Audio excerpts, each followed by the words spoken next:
katika dao.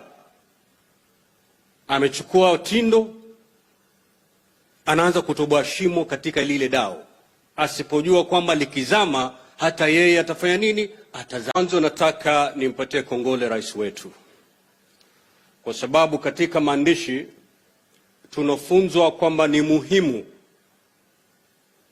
kurudi kwa Mwenyezi Mungu baada ya kuwa umemwomba na ametimiza yale yote uliomuomba, umregelee na ukamwambie asante.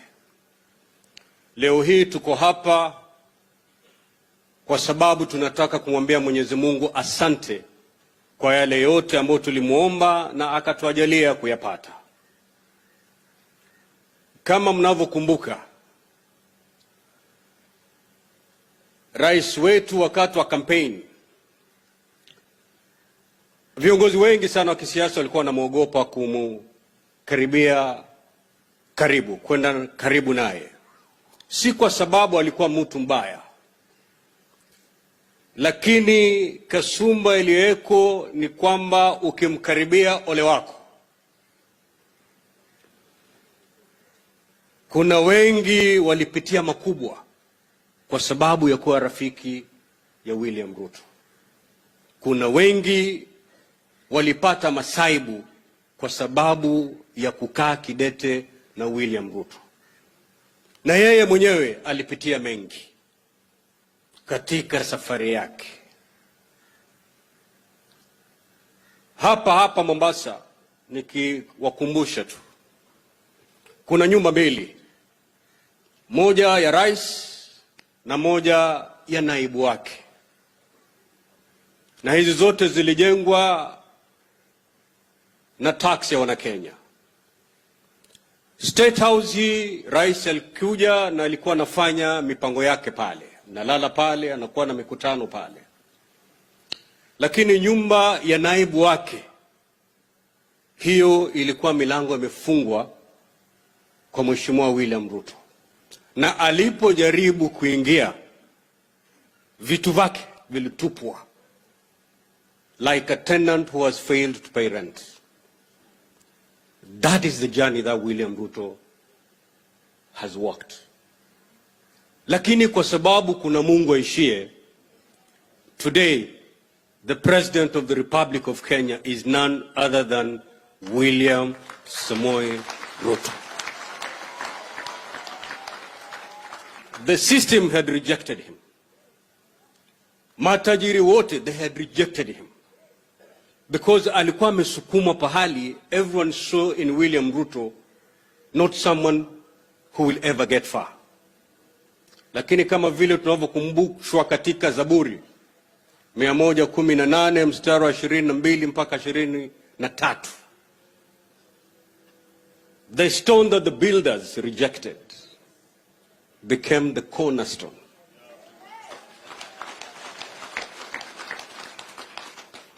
Tuna sababu zote za kumwambia Mwenyezi Mungu asante. Na sisi ambao tulimwombea, hususan misikiti, makanisa, synagogues, temples. Wajua Waswahili wanasema kwamba kupanda mchongoma si ngoma, ngoma ni kushuka mchongoma. Kumwombea Mheshimiwa William Ruto awe rais si ngoma. Ngoma ni kumwombea Mheshimiwa rais atekeleze baada ya kuwa rais wetu. Manake yale mawimbi ambayo yanamkumba wakati ni rais ni mazito kushinda yale mawimbi ambayo alikuwa anapigana nayo wakati anatafuta hii kiti. Wale ambao walikuwa wamejihami kuhakikisha kwamba asiwe rais, they're not happy today. So they will do anything. They'll do whatever it takes to make sure William Ruto and his government fails. Na kama Wakenya mnavyojua, Rais William Ruto, if he fails, na serikali yake isipofaulu, then Kenya has failed. Lakini wale kwa sababu yao ni siasa, they don't care. Chambilecho cha ule bwana ambaye yuko katika chombo baharini, katika dao.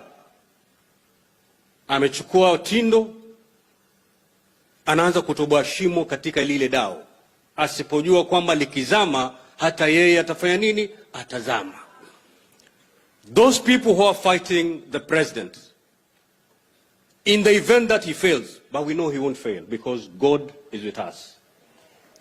But in the event that he fails, wao, vizazi vyao na vizazi vinavyokuja baada ya vizazi vyao hawajui kwamba wataangamia. And therefore it is important that all of us surround His Excellency the President with prayers, because his success is our success. Mimi nataka niombe viongozi wetu wa dini. If there's a time we needed prayer, it's now. Nakumbuka siku moja kule Karen, baada matokeo yametangazwa, His Excellency called us katika hema kama hivi. Kulikuwa na baridi siku hiyo, na kaita treasury yote kutoka waziri mpaka nani, ili aje watuambie what is the status of the economy and the books of this country. Baada kukaa pale kusikiza, ultimately kuambiwa kwamba the cash in hand when President William Ruto was taking the reins of power, the cash in hand in this country was paltry 90 million. Nakumbuka baada ya presentation ya treasury wakati huo, there was 1 minute of silence, not prompted by anyone. There was a minute of silence. Baada ya ile dakika ya kutojua tuseme nini, nakumbuka rais alituangalia na akasema, gentlemen, we have work to do. So ile mzigo ambaye aliwekwa kwa kichwa baada ya uchaguzi ni mzito kushinda ule mzigo aliokuwa nao wakati anatafuta urais.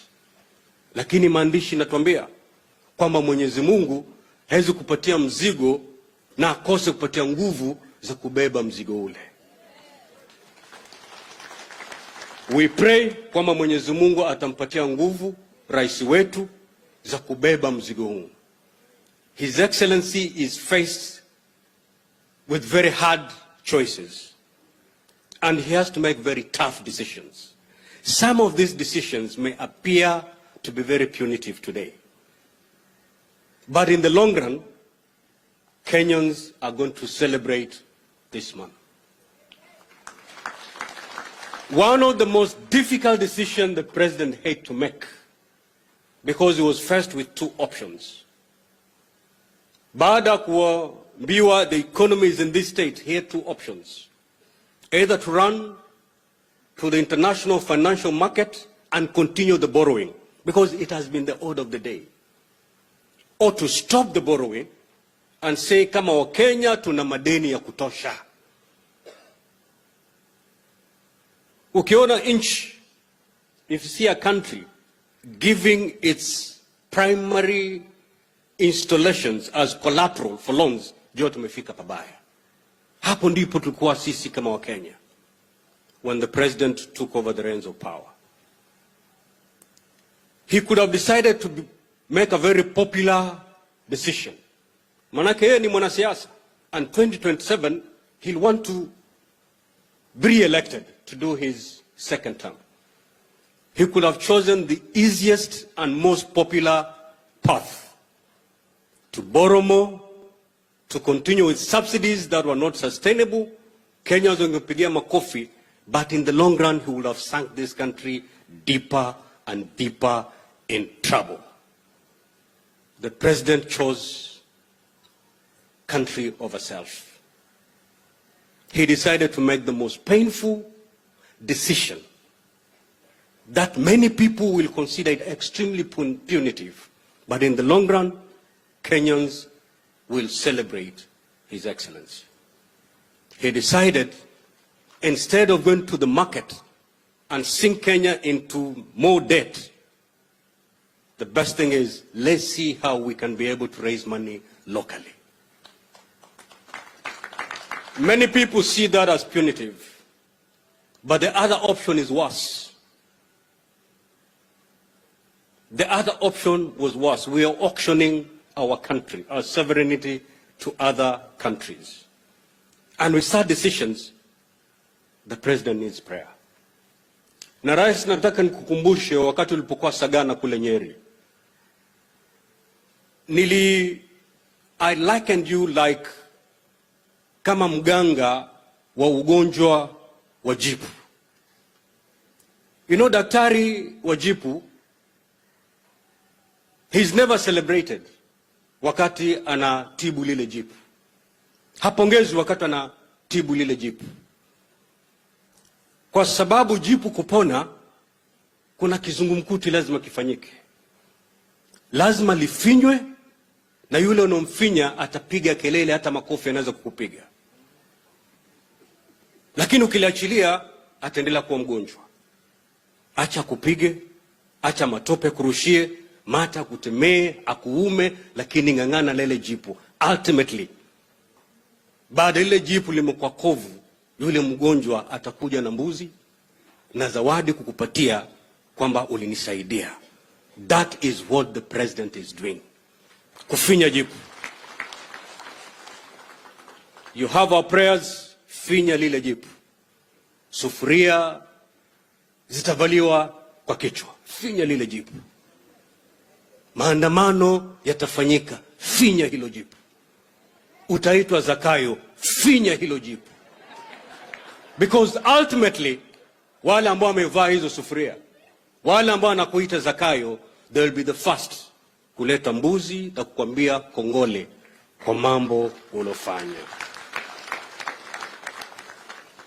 Nikimalizia hapo, nataka nichukue fursa hii kumwalika rais wetu aje azungumze na waumini. Asante sana rais, karibu.